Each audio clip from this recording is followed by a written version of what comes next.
अस्सलामुअलैकुम। आज मैं आप लोग के साथ शेयर करने वाली हूँ चिकन के शामी कबाब की रेसिपी, जिसे बनाना है बेहद आसान और बहुत ज़बरदस्त इनका टेस्ट आएगा। बस आपने कुछ टिप्स को फॉलो करना है।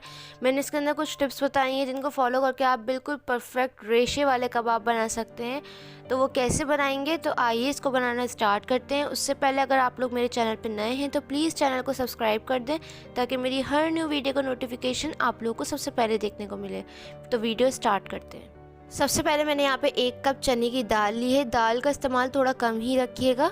इसके अंदर आपने पानी डाल के इसको अच्छी तरह से वॉश कर लेना है। वॉश करने के बाद अब हम इसको इस्तेमाल करेंगे। तो सबसे पहले आपने एक पैन के अंदर ऐड करनी है चिकन, जो कि मैंने 750 ग्राम ली है। आप कम भी ले सकते हैं, आप ज़्यादा भी ले सकते हैं। अब यहाँ पे हमने चिकन जो है वो बोनलेस ली है, और थोड़ी सी बोटियों में जो है ना वो बोन लगी हुई है। इससे कोई इशू नहीं है, आप बिल्कुल बोनलेस भी ले सकते हैं। अगर आप ब्रेस्ट पीस लेंगे तो ज़्यादा अच्छा टेस्ट आएगा और ज़्यादा रेशा आएगा। साथ ही हमने इसके अंदर चने की दाल जो हमने वॉश करके रखी थी वो ऐड कर देंगे। दाल की क्वांटिटी थोड़ी कम होनी चाहिए। अदरक लहसुन साबित मैंने 1-1 टेबल स्पून समझ ले लिया है अंदाजे से। और इसके अंदर हम शामिल कर देंगे प्याज। ये मैंने एक दरमियाने साइज़ के लिए, जिसको ऐसे रफली मोटा मोटा काट लिया है। अब यहाँ पे सूखा धनिया जो है वो दरदरा कुटा हुआ, ये 1 टेबल स्पून है, ये ऐड कर देंगे। इसका बहुत ज़बरदस्त टेस्ट आता है। हरी इलायची का जो पाउडर है वो ऐड कर रही हूँ, इसको भी मैंने दरदरा कूट लिया था। इसका बहुत अच्छा टेस्ट आता है। साथ ही हमने जायफल जावित्री भी ली है। ये दोनों मिला के ½ टीस्पून ही खुशबू के लिए ऐड की जाती है, तो इसको लाजमी ऐड किया करें। साथ ही हमने साबित लाल मिर्चें ली हैं 7 से 8, अपने टेस्ट के हिसाब से ले लें जितना स्पाइसी खाना हो। साबित गरम मसाला जैसे लौंगे, काली मिर्चें, बड़ी इलायची, दालचीनी, सबको मिला के 1 टेबल स्पून साबित गरम मसाला ऐड कर देंगे। साबित ज़ीरा ऐड करेंगे 1 टेबल स्पून। और यहाँ पे आपने नमक ऐड करना है अपने अंदाजे के मुताबिक, तो मैंने यहाँ पे 1 टीस्पून ऐड किया है। 2 तेज़पत्ते शामिल कर देंगे। अब यहाँ पे आपने मेन चीज़ जो है वो ऐड करनी है, 1 टेबल स्पून घी। नॉर्मल वाला घी जो होता है वो ऐड कर रही हूँ, इससे बहुत ज़बरदस्त टेस्ट आता है। क्योंकि आपने मेरी बीफ शामी कबाब की रेसिपी देखी होगी तो उसमें मैं चर्बी ऐड करती हूँ, क्योंकि उसका टेस्ट बहुत अच्छा आता है कबाब में, तो आप लाजमी ऐड किया करें। अब इसके अंदर तो हम चर्बी ऐड नहीं कर सकते चिकन के अंदर, तो ये बिल्कुल ड्राई कबाब बनते, तो ऐसा आपने बिल्कुल नहीं करना। टेस्ट में नो कॉम्प्रोमाइज़। तो आपने इसके अंदर 1 टेबल स्पून घी ऐड करके 3 गिलास पानी ऐड कर देना है, और कवर करके आपने दाल और गोश्त के गलने तक इसको पका लेना है। जब दाल गल जाए और पानी बिल्कुल थोड़ा सा रह जाए तो आपने फ्लेम को बिल्कुल हाई कर देना है, और इसके जो बे लीफ थे ये डिस्कार्ड कर देना है। बड़ी इलायची भी निकाल देना है अगर आपसे नहीं पिस रही तो ये निकालने के बाद आपने पानी को अच्छी तरह से खुश्क कर लेना है, जो भी पानी है। और जितनी भी बोटियां हैं आपने चिकन की वो अलहदा कर लेनी है। इसको मैं बताऊंगी कि मैंने क्यों निकाली, आपको बाद में बताऊंगी, तो वीडियो एंड तक देखते रहें। और जितना भी पानी है ना वो आपने ड्राई कर लेना है। अब कुछ बोटियाँ जो हैं चिकन की वो रेशा हो गई हैं खुद ही, क्योंकि वो ज़्यादा सॉफ्ट हो गई हैं, जो कि हमें चाहिए। ज़्यादा सॉफ्ट होंगी तो अच्छा रेशा आएगा। तो देखिए यहाँ पे ये हमने अलहदा कर लिया। अब दाल का मिक्सचर भी जो है वो रेडी हो गया है, तो अब हम इसको पीसते हैं। अब आप चाहें तो हवन दस्ते में मेरी तरह पीस लें, इससे ज़्यादा अच्छा टेस्ट आता है। मशीन में थोड़ा अवॉइड किया करें। शामी कबाब का मिक्सचर या तो सिल पे पीसा करें, या फिर आप हवन दस्ते में इस तरह से, जिस तरह से मैं कर रही हूँ, तो इन दोनों चीज़ों से बहुत अच्छा टेस्ट आता है। तो मैं कभी भी इसको मशीन के अंदर नहीं पीसती। अगर आप दाल और चिकन एक साथ मशीन में पीस देंगे तो सिर्फ दाल का टेस्ट आएगा, रेशा बिल्कुल ख़त्म हो जाएगा। और हवन दस्ते में इतनी मेहनत भी नहीं लगती, क्योंकि दाल जो है वो अच्छी तरह से कुक हो गई है, तो ये फ़ौरन से 1-2 हाथ मारने से ही अच्छी तरह से ब्लेंड हो जाती है। तो ये आपने जल्दी से कर लेना है। इसी तरह से मैंने जल्दी सारा मिक्सचर जो है वो पीस लिया है, और जितनी भी इसके अंदर लाल मिर्चें वो भी अच्छी तरह से पिस जानी चाहिए, ताकि उनका फ्लेवर आ जाए।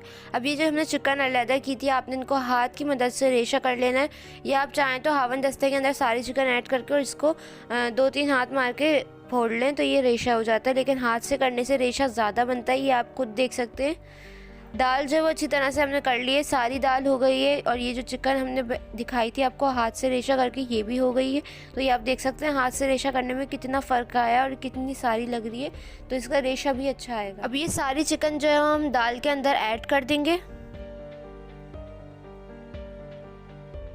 चिकन ऐड करने के बाद कुछ हरा मसाला ऐड करेंगे, जैसे कि प्याज 1 दरमियाने साइज़ की बारीक चॉप कर लिए वो ऐड कर देंगे। आप चाहें तो इसको ना भी ऐड करें, मुझे अच्छी लगती है तो इसलिए मैं ऐड कर रही हूँ। साथ ही हमने पुदीने के पत्ते लिए जिनको बारीक चॉप कर लिया 2 टेबल स्पून। 2 टेबल स्पून ही हमने बारीक चॉप किया हुआ हरा धनिया लिया है। यहाँ पे 3 से 4 हमने हरी मिर्चें ली हैं जिनको बारीक चॉप करके ऐड कर देंगे। अगर ये आप बच्चों के लिए बना रहे हैं तो आप थोड़ा सा अवॉइड करें इसको।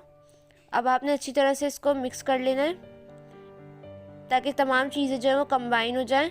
और ये देखें, अब हम इसकी टिक्की बना के दिखाते हैं आपको कबाब की शेप आप कैसे दे सकते हैं। तो कबाब की शेप में मैं आपको एक चीज़ बताऊंगी जिससे बिल्कुल ऐसा लगेगा फ्रोज़न, जिस तरह से हम मार्च वगैरह से लेते हैं शामी कबाब की टिक्कियाँ, तो आप वैसे ही कैसे बना सकते हैं। तो आपने इसको अच्छी तरह से करने के बाद एक प्लेट के ऊपर करना है इसको रोल, इस तरह से आपने घुमाते जाना है। तो ये बिल्कुल ऐसा लगेगा जैसे हमने किसी कटर से इसको बनाया है, या फिर जिस तरह आप मार्ट से लाते हैं तो वहाँ पे भी इसी तरह की शेप की होती हैं। तो देखिए ये परफेक्ट शामी कबाब जो है वो तैयार हो गया है। इसी तरह से हम सारे बना लेंगे और इसको हम प्लेट के ऊपर रख के राउंड शेप में घुमाएंगे तो ये बिल्कुल परफेक्ट बन जाएंगे।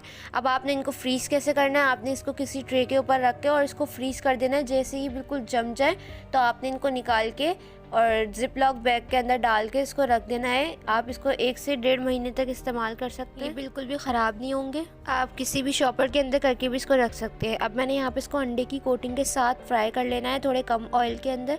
आप चाहें तो अंडे की कोटिंग ना करें, अगर आपको नहीं पसंद तो आप अंडे जो है वो मिक्सिंग के टाइम ऐड कर दें तो सेम टेस्ट आएगा। तो रमज़ान आ रहा है, आप इसको लाजमी ट्राई कीजिएगा और आप अभी से इसको बना के रख दें ताकि आप रमज़ानों में आराम से पूरी सहरी इंजॉय कर सकें। पराठों के साथ या किसी भी रोल बना के, सैंडविच बना के आप इस्तेमाल कर सकते हैं। इसको बाज़ार से कई गुना बेहतर है, तो इसको लाजमी ट्राई कीजिएगा। तो यहाँ पे देखें, जैसे ही एक तरफ से कलर आ गया, मैंने इसको पलट के और साइड पे करते जाना है ताकि ये मीडियम टू हाई फ्लेम पे अच्छी तरह से कुक हो जाए और अच्छे से ब्राउन कलर आ जाए। तो यहाँ पे देखें हमारे शामी कबाब जो है वो बनके तैयार हो गए। बहुत ज़बरदस्त लग रहे हैं, बिल्कुल बीफ शामी कबाब की तरह लग रहे हैं और टेस्ट भी बिल्कुल ज़बरदस्त आया है। ज़रूर ट्राई कीजिएगा। ये आप लोग देख सकते हैं रेशा कितना ज़बरदस्त आया है, परफेक्ट। बस आपने कुछ टिप्स को फॉलो करना है ताकि आप भी परफेक्ट बना सकें। तो ये थी मेरी आज की रेसिपी। कैसी लगी कमेंट सेक्शन में ज़रूर बताइएगा। मेरे चैनल पे नए हैं तो प्लीज़ चैनल को सब्सक्राइब कर दें ताकि मेरी हर न्यू वीडियो का नोटिफिकेशन आप लोगों को मिले। वीडियो अच्छी लगे तो लाइक ज़रूर कीजिएगा, अपने फ्रेंड्स और फैमिली के साथ इसको लाजमी शेयर कीजिएगा। फीडबैक देना चाहते हैं तो इंस्टाग्राम पे फॉलो कर सकते हैं, वहाँ पे आप लोग जाके पिक्चर शेयर कर सकते हैं। उसका लिंक आपको डिस्क्रिप्शन में मिल जाएगा। तो इंशाल्लाह मिलूँगी नेक्स्ट रेसिपी के साथ। जब तक के लिए मुझे और मेरी फैमिली को दुआओं में याद रखिएगा। अल्लाह हाफिज़।